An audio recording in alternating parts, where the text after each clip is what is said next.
Црн петок, црна мачка, црни грујо, црна вдојца, црна дудинка, црна недела, црно испод ногти, црнци у тунел, црна вуна, Нана што ја преде, црно и бело од Майкл Джексон, црна хроника, црн пантер, црно семе, црна гора, црно сонце, црно тиквешко, црно чоколадо, црнила и уште многу други црни перспективи за нас македонците, но една е повеќе од сигурна, дека црно ни се пишува. Да. Убаво ме слушнавте. Црно ни се пишува. Зошо бе така, Сашо, па сега еве избори бе, како црно, па имаме надежи, она, така е велам јас. Сето тоа ќе се случи, ама по долгорочна анализа на мојата маленкост како глумец, комичар, писател, политички аналитичар и не тоа.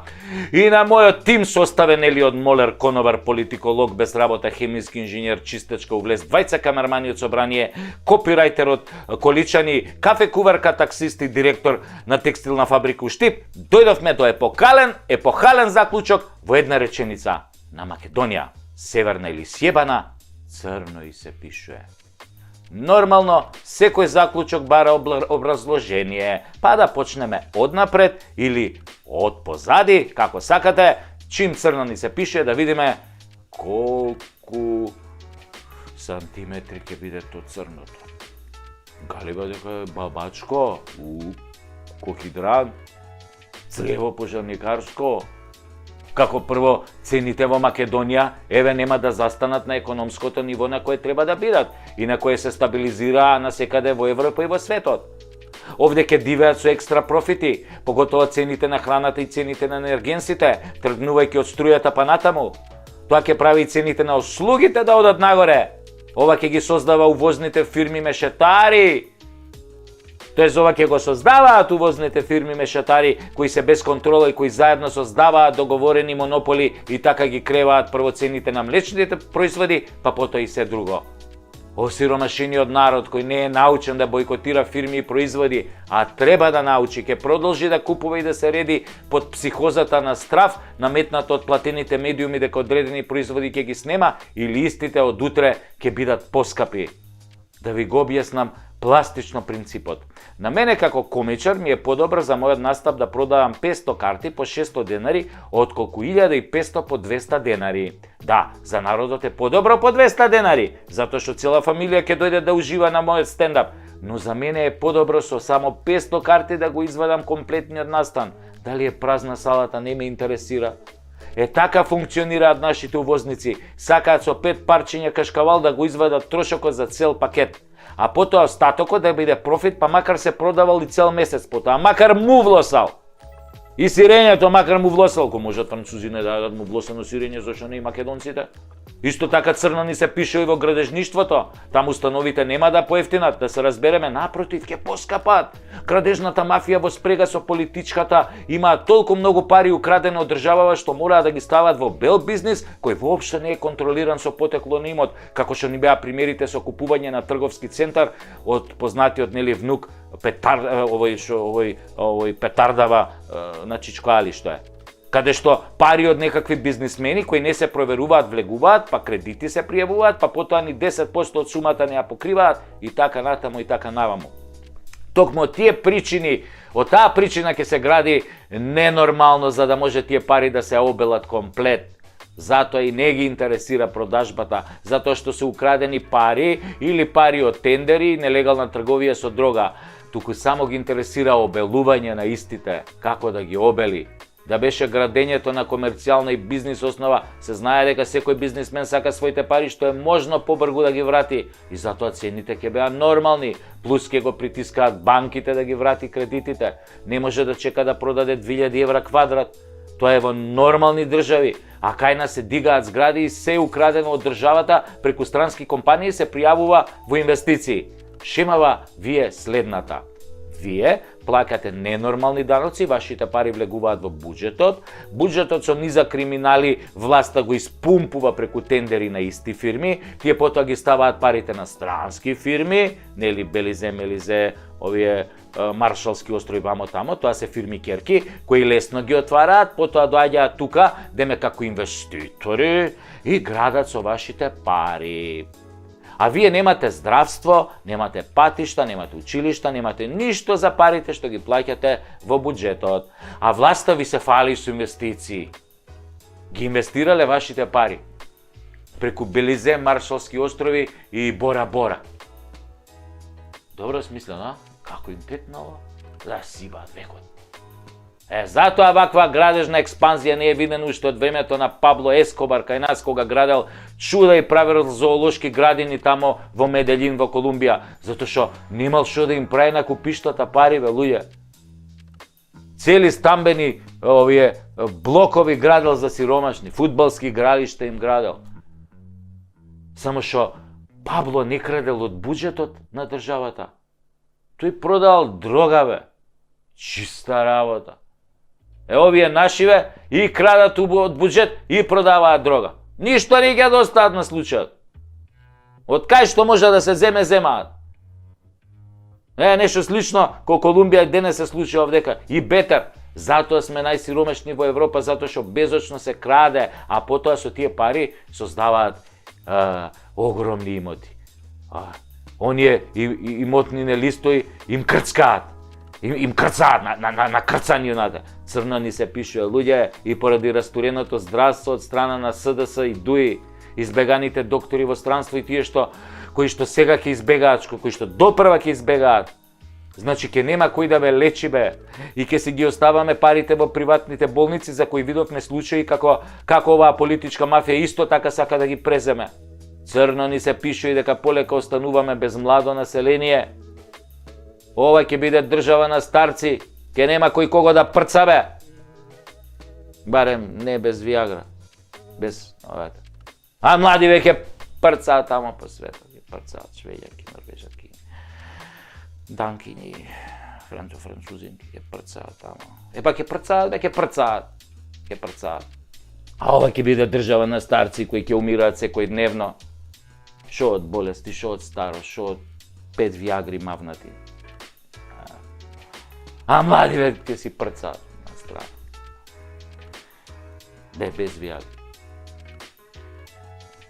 Црно ќе ни се пишува од корупцијата за која 63% од граѓаните велат дека е канцер, кој полека ја умира државата. Потоа црно ни се пишува од немање стратегија во културата и спортот и се е оставено на мафијаши кои полека ги преземаат федерациите. И на крај, црно ни се пишува затоа што изгубивме се, име, идентитет и народ и јазик. Од нормална држава направивме бинационална. Сега ако го отвори некој, ако се осмели да го отвори, уставот ќе биде полинационална. Во која ќе владее неспособна и криминогена елита, во која 70% од припадниците се припадници на тоа малцинството кое владее со нас. Тие немаат интерес за оваа држава, ниту пак некојаш имале, си имаат тие две други матични држави и гледаат само како да ја доограбат оваа со помош на своите слуги подданички, социјалдемократи, кои како на дивиот запад се продаваат за грст долари. Ви велам, црно ни се пишува. И ако видите светло на крајот на тунелот, слободно пишете ми.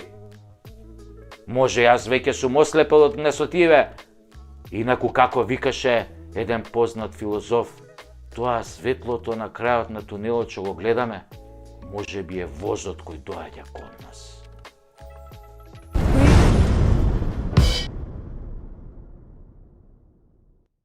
Седам вчера во кладилница со перо напола. Значи на димакот му е напола. Не наполи, како што би било логично, затоа што кога ќе добие ливчена спортска, веднаш добивката ја дели на пола. Пола ја уплаќа повторно на ново ливче, а пола ја носи на жена му дома, па така се додека него утне ливчето. Еднаш перо напола влегол во кладилница во петок, а се вратил дома во понеделник са бајле и на жена му и лупнал 153.749 евра на масата и грмнал. Еве жено, да не ми го дрвиш више, зашто седам у кладилница по цел ден. Перо напола го фати седмото ливче цело, на што жена му онака алчна и суетна како секоја жена на македонец му одговорила: добро перо, вечер кога ќе си легнеме ќе добиеш цела дунда, пошто не си ме пипнал 6 месеци со сите твои кладилници. И Pero си легнал у дневна соба на кауч, малку да дремне пред сексот, затоа што 3 дена немал спиено, нели, чекајќи ги ливчињава, ама заспал ко топ. И жена му изгледа не ја разбрала ова форава со заспивањево и кога се разбудил по 2 дена, ни жена му ја немало дома. Ни жена му, ни оние 153.000 евра и кусур. И после тоа Pero напола разбра дека жена му е во Австрија или во Австралија, е бемлига, една буква чуда прави. И Pero напола од тогаш нема фатено повеќе од 2 ливчиња. И секојаш кога ќе го утне следното ливче, пцуе на глас. Pero да ти бам глупиот, како не ти текна дека ти праиш женски малер со тоа сексот. Но не се. Да се вратам на суштината, а тоа не е во случајов Пола или цела Дунда, зашто искрено да ви кажам, ја Пола Дунда неам видена, а не знам како изгледа, а бидејќи е малер, нека ми даваат цела или ништо.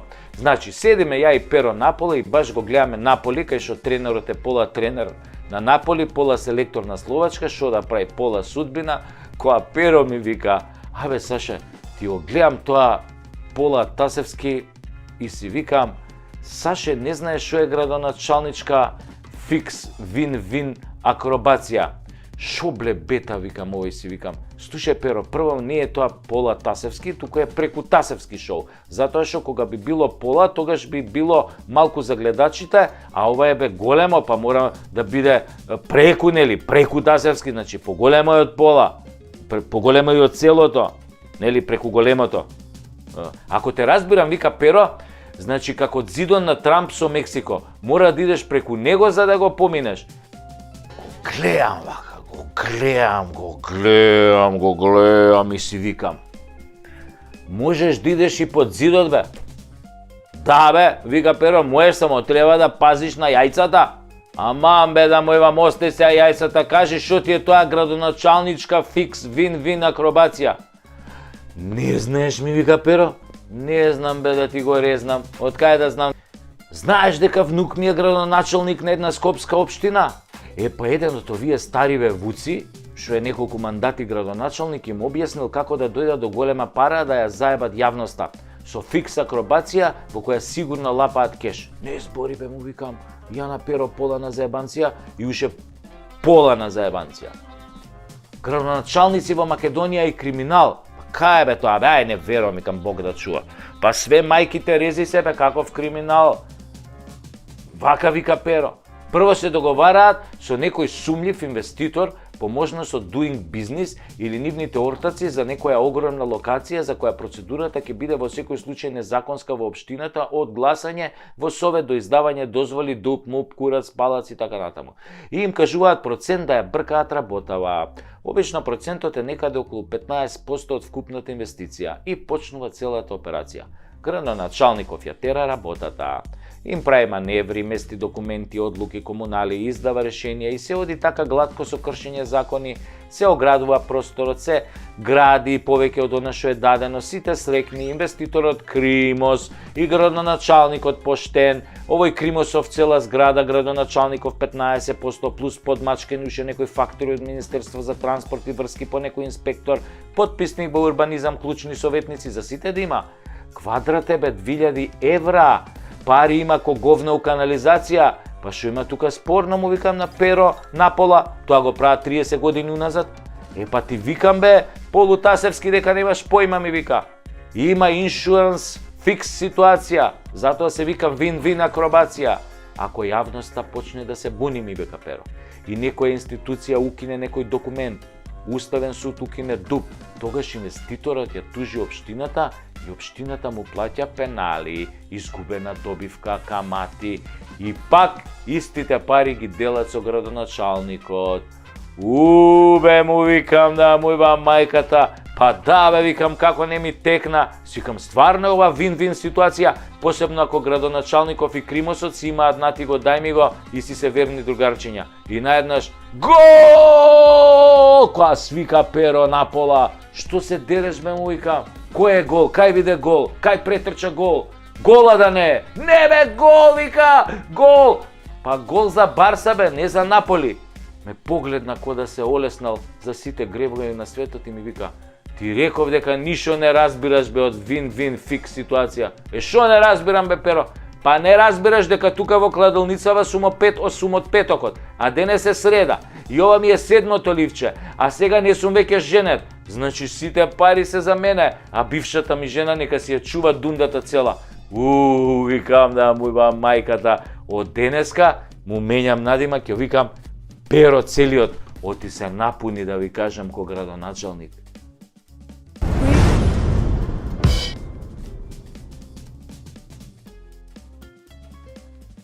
Ако македонизмот е штетен и лош, и ако оваа држава треба за се да го слуша калето, тогаш не ни треба ни да имаме држава. Пред некој ден го гледав филмот што го снимаше актерот Шон Пен за време на почетокот на конфликтот Русија-Украина наречен Супер сила. Во филмот авторот се признава дека не сакал да сними филм за војната, туку филм за Зеленски, за неговиот животен пат и славата, за се што подоцна се наметнало како тема, дошло од следот на настаните. Тоа е така со многу документарни филмови кои мора да се прилагодат на реалноста. Во филмот украинците се гордеат со тоа што се посебен народ од Русија, што по случувањата на Мајдан ја започнале својата борба против корумпираните политичари, во таа борба не ги почитувале подпишаните меѓународни договори и се однесувале арогантно кон отварањето на уставот и регулирањето на сите човечки права, меѓу кои најважните тие на русите кои живеат во делови од Украина. Но станува впечатокот од филмот дека американците им го дозволуваат на украинците се она што тука кај нас упорно се обидуваат да го задушат.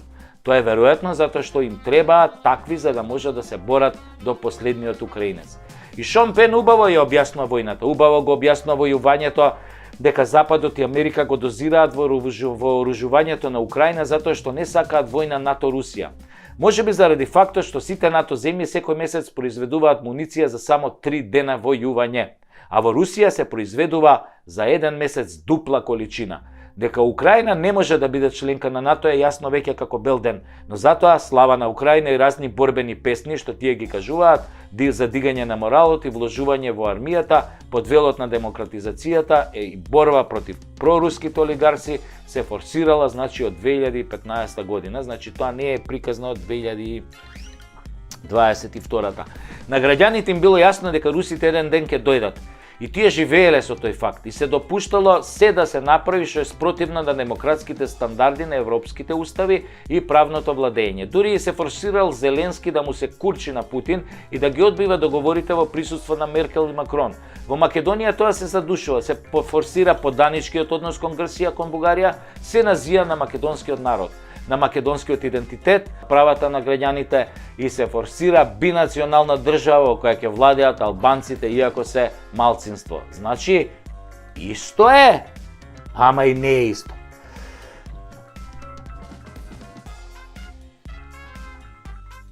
Путин.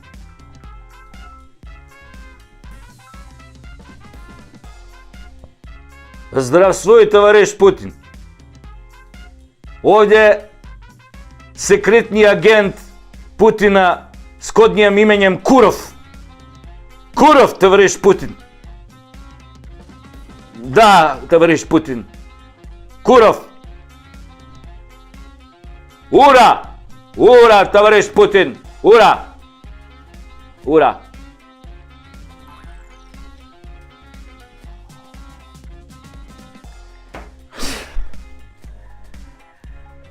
Путин ме бара.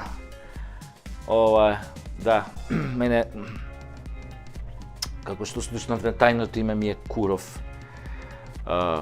Како руски разузнавач, нели? Абе ме бара, ќе ме чека после кола, ќе ме носат на аеродром. Москва треба да јаваме поларни мечки утре. И така, па без мене не му е кеф да јава мечка. Него кај застанавме? Најважно е дека се форсираат тие кои се партнери на калето и другите земји. И ним им се дава се. Цела моќ да создаваат систем од судија обвинители да цицаат пари од буџетот да купуваат имот. Додека во Украина проруските олигарси се на политички отстрел пред војната, во Македонија албанските националисти и олигарси се форсираат да станат помоćни и побогати. Се тоа низ призмата на неказнивост и политичка поддршка многу слично како во Украина.